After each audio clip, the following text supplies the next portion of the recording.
UP Lok Sabha चुनाव के लिए कांग्रेस बना रही है ये रणनीति। इन सीटों से गांधी परिवार के सदस्यों को चुनाव लड़ाने की बात। क्या कांग्रेस का प्लान करेगा काम? ये मिलेगी हार। गांधी परिवार की पारंपरिक सीट क्या फिर होगा परिवार का कैंडिडेट? चलिए दोस्तों, इन सारी खबरों को बड़े विस्तार से जानते हैं और आप लोगों से विनम्र निवेदन है, चैनल को सब्सक्राइब करें, बेल आइकन जरूर दबाएं क्योंकि मेरे आने वाली वीडियो का लिंक सबसे पहले आपको मिलेगा। चलिए आगे बढ़ते हैं। उत्तर प्रदेश में लोकसभा चुनाव की रणनीति तैयार की जा रही है। देश स्तर पर उम्मीदवारों के नाम तय किए जा रहे हैं, वहीं यूपी में भी उम्मीदवारों के नाम फाइनल किए जा रहे हैं। कांग्रेस की यूपी इकाई की नवगठित राज्य चुनाव समिति ने रविवार को सर्वसम्मति से सिफारिश की है कि गांधी परिवार के सदस्यों को अमेठी और रायबरेली लोकसभा क्षेत्रों से चुनाव लड़ना चाहिए। दरअसल अमेठी से राहुल गांधी और रायबरेली से सोनिया गांधी चुनाव मैदान में उतर रही हैं। सोनिया गांधी ने पिछले दिनों खुद को चुनाव राजनीति से अलग कर लिया है और राजस्थान से वह राज्यसभा पहुंच गई हैं और वहीं अमेठी से राहुल गांधी को लोकसभा चुनाव 2019 में करारी हार झेलनी पड़ी थी और केरल से वायनाड से अभी भी वे सांसद हैं और कांग्रेस इन दोनों गांधी परिवार की पारंपरिक सीट पर एक बार फिर से इसी परिवार को कैंडिडेट बनाना चाहती है। राहुल गांधी को अमेठी से भाजपा की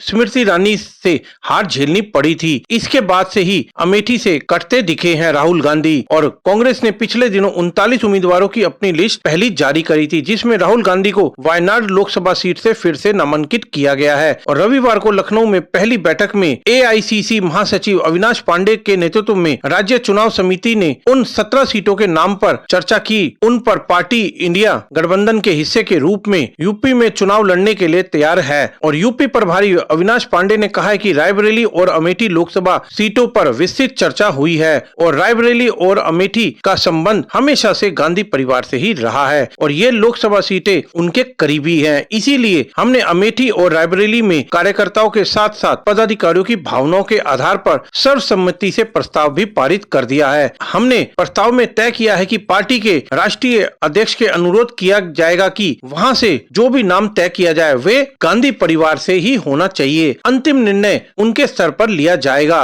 और 2 घंटे तक चली बैठक के दौरान समिति ने अन्य 15 सीटों के संभावित उम्मीदवारों पर भी चर्चा की है। सूत्रों का कहना है कि कम से कम 3 अन्य सीटें हैं जिनके लिए केवल एक नाम पर विचार किया जाना था और इसमें वाराणसी से पार्टी के प्रदेश अध्यक्ष अजय राय और सहारनपुर से पूर्व विधायक इमरान मसूद और बाराबंकी से तनुज पुनिया शामिल थे। कांग्रेस के एक नेता ने कहा है कि 11 लोकसभा सीटों पर समिति के सदस्यों ने स्थानीय जाति समीकरणों और आवेदकों की प्रोफाइल को देखा है और एक नाम को शॉर्टलिस्ट किया है जिसे केंद्रीय नेतृत्व को प्रस्तावित किया गया है और इन सीटों में झांसी भी शामिल है और वहां से पूर्व सांसद प्रदीप जैन आदित्य का नाम सुझाया गया है। इसके अलावा फतेहपुर सीकरी के लिए पूर्व सांसद राज बब्बर, महाराजगंज सीट के लिए मौजूदा विधायक वीरेंद्र चौधरी और बांसगांव के लिए पूर्व सांसद कमल किशोर कमांडो को नाम को शॉर्टलिस्ट किया गया है।